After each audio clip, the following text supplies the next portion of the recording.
Hey there, this is Ragnon, and this is my walkthrough video for Stix Bunkjunker on Mythic difficulty from our kill tonight.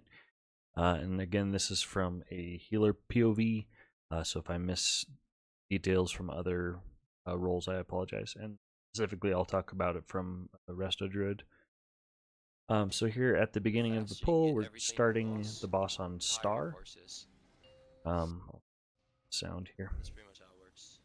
Starting the boss on Star, what I like to do is I like to pre-hot up the active tank. We're having our Blood Decay take it the entire time, and then briefly Brewmaster does take it, but mostly he's getting picked for all of the balls.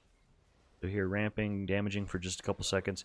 For all of the ramps, we're pretty much always ramping for sorting, at least with my cooldowns I was, and it's very important to make sure that you're done ramping as the sorting starts. You should be pushing Flourish right as the sorting starts, because if you get a sign for the ball, you can finish your ramp essentially and get your Flourish off. You'll miss out on the regrowth spam part of your ramp, but you get the vast majority of your ramp out, which is more than the other ramp healers. This effect that's going on me right now, hypercharged, this is extremely painful, so I pop everything that I can for that. I even ran Ursox or Vigor or whatever it's called, the bear talent one, and would pop in to get some extra health. So that's a good use for bark skin and stuff, because it's hard. Here, leading up to the first overdrive, I'm using my Tranquility to get my Convoke back off cooldown. It's a good moment for it. And then right after that, I'm saving my Swiftmend, because right after we Gateway, there's a huge chunk of damage. So what I want to do is I want to save my next Nature's Soul of the Forest, excuse me, or a big Wild Growth. And right before I push Tranquility, I used one Grove Guardian to just prevent from overcapping with the CDR. I still overcap a little bit. And then you want to move up close to Star, but not sit right on top of it, so that you don't bait these orbs right on top of the gate. And then as soon as I gate, what I like to do is I bark skin if it's up, and I also go into bear. I guess I didn't bark skin here. And I was a little late, but typically I like to Swiftmend before gating, and then I Wild Growth as soon as we land, and a lot of times you can get it off before the knockback. If not, then I just get it up after. Here we got a quick second to get some mana back with a little bit of damage, and then we're ramping again. Again, make sure that you finish in time before the sorting. Otherwise, you might miss your end of your ramp because you get assigned a ball. I made a custom note here called Scary Doggies. I was having a really hard time getting tunneled by the hyenas, and early on in Prague, when people weren't very good about picking them up with the balls, I was having some trouble just getting mauled by them very quickly.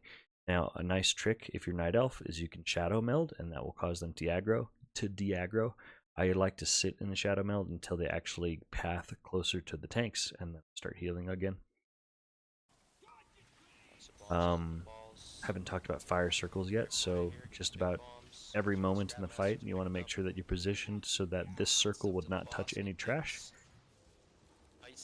So always watching whenever you're just planting and healing, making sure that you are not on top of another player and that you are not by any trash for the next set of fire circles. These fire circles are good opportunities for mini ramps and stuff. It's not enough damage to really warrant a cooldown. Convoke the spirits in 11.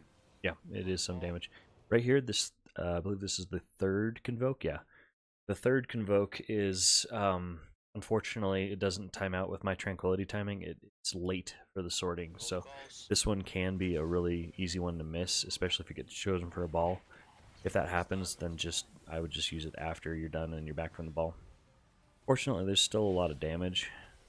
Actually, no, they healed it up. So here my ramp is not doing very much. It's going to catch a little bit of damage here from the fire circles, and then a lot of damage from the hyenas and stuff. You can see people are still getting chunked. Something that you can also do is watch for who's getting targeted by the foils. It looks like a lightning rod kind of debuff. Those players, especially if they're not paying attention and they're not using a defensive, they can really get trucked. So things like using a Nature's Swiftness regrowth Ironbark, stuff like that. Soul of the Forest, Regrowth, those are all really high value spells to use on those players to help them survive. Hicks, get stuff in, fight it in. Fire circle spread. Right after this, you're gonna get the boss to the wall position. Rolly balls are soon.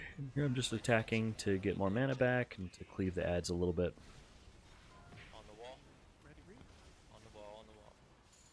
Rolly balls here, watch your health, heal up. Any off healing you can do, we just wanna play. Here we don't have ramp, which is actually perfect timing to go ahead and get this. Alright, so let's talk about the balls. So this weak aura, when you get assigned a ball, this is the liquid weak aura. You can pay attention to these arrows. These arrows are set for based on where the boss is positioned, as if you're standing in the middle of the room and you're looking at the boss. So for example, right here, we've rotated around the room. We're here on the back wall, and facing the boss, purple should be this direction. These are also color coded. So when you get assigned a rolling ball, you can look in that direction and then double check looking for the purple mark if you have the ground markers on set up correctly. I turn around, there's purple marker. My next step is I want to position right in front of a small trash. So you need to get 4 small trashes.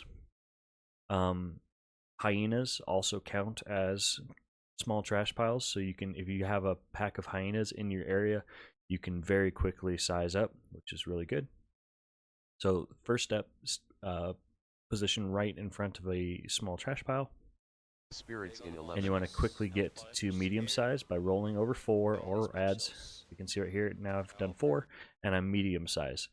The very next task is to get the Scrap Master, because if this cast finishes in the next 10 seconds, somebody's going to instantly die.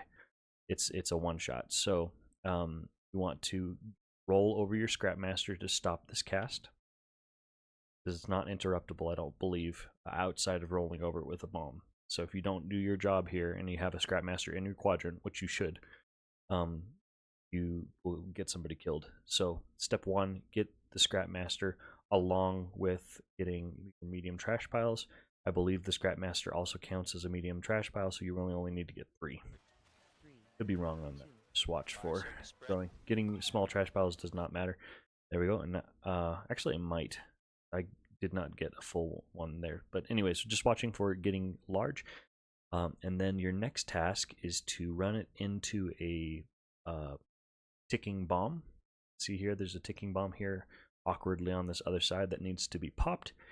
At all costs, while you're rolling, you want to avoid these territorial bombshells. You see the liquid weak aura actually shows a big avoid there. So you can look for that. You do not hit. If the bombs have all been soaked, then you want to roll your ball into the boss. It does a gigantic chunk of damage as long as you're big. And so the way that we do that is you traffic laws are you go around the outside and hit the boss from the back. By the time you're big enough and by the time you're ready to pop your ball, these territorial bombshells should all be broken off of the trash and ideally positioned towards the center of the room. So you want to roll around and then hit the boss from the backside. So you can see here, I got bonked by another player, and I'm repositioning. I got my bomb here, good to go. At this point, it drops the Scrap Master and he can be kicked. So the DPS are going to be kicking the Scrap Master to bring them in. If you are running a kick, that can also be a nice help. It's to go ahead and get your kick on them. I was not running kick. Probably should have, but I was not. And so here I dropped. I immediately convoked to try to get my stuff on cooldown, try to help stabilize the group from the time where I wasn't able to heal. So just doing a little tiny quick ramp. My ramp here was, honestly, I just popped Swiftmend, Wild Growth, getting my treants out, and then Convoke Flourish. Very small, quick little ramp. Tranquility in 11.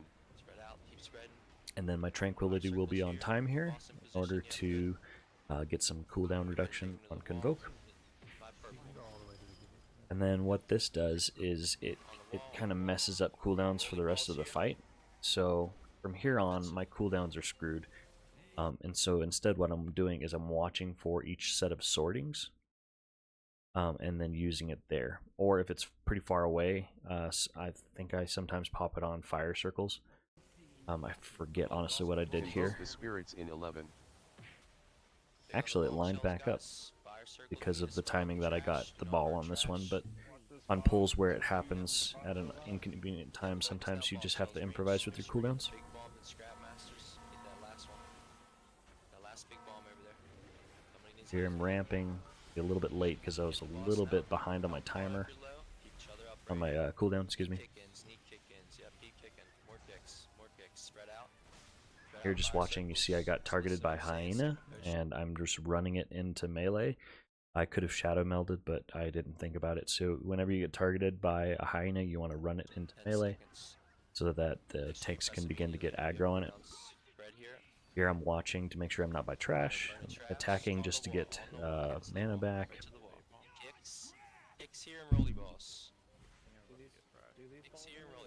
Little mini ramp before the sorting because I didn't have anything else, so ramp was essentially just get a empowered wild growth out. Watching positioning, making sure I'm not by a trash pile here. I'm gonna miss this convoke timing. Rallying cry. This is a lot of damage.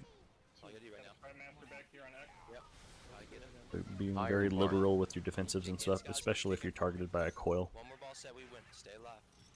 Spread right here for me. Keep kicking. Do not let them cast. Any kick, any kick.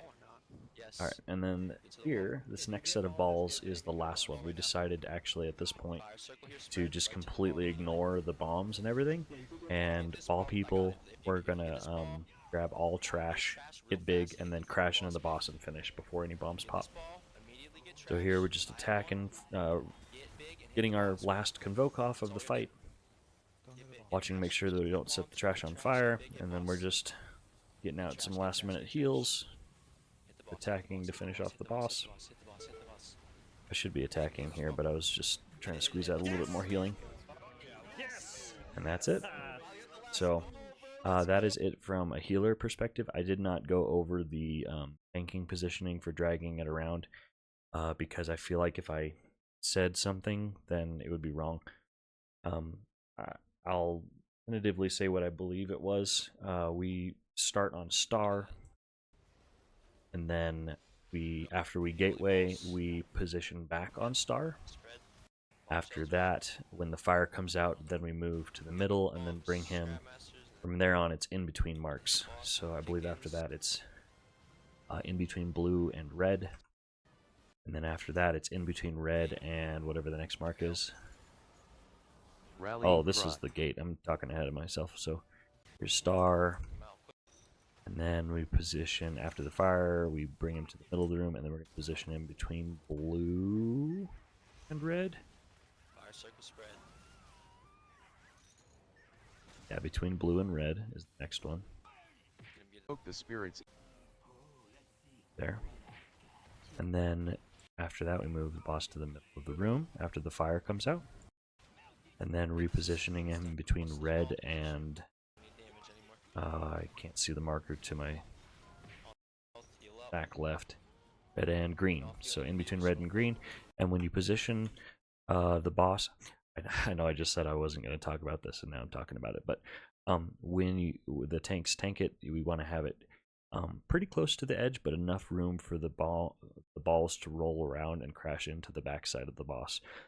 Positioning it close to the edge makes it really nice because it spawns all of the territorial bombshells in a tight grouping, which makes it really easy for melee to help contribute and cleave them down quickly. Convoke. After this, we move the boss back to center, and then I believe it resets on star. Yes. It just keeps repeating that pattern. Oh, never mind. We did it in between green and purple, but I remember somebody saying that we should reset the star, but I think it works fine here. So in between green and purple. So I guess it's just in between each marker for each set after the 2 first star sets.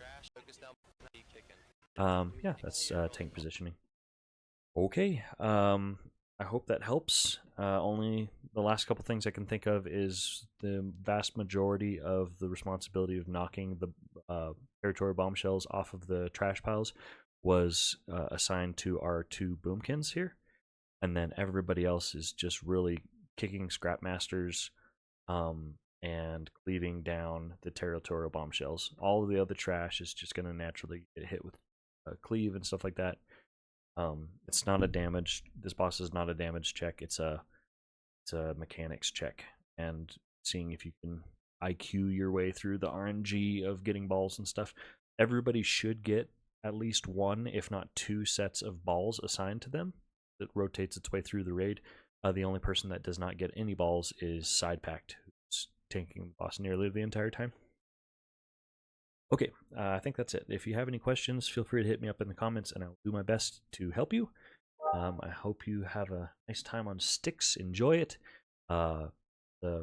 Feels like the first real Mythic boss of the raid. It was definitely a challenge at first, but the learning curve is there. It's all good. So I will catch you for Sprocketmonger.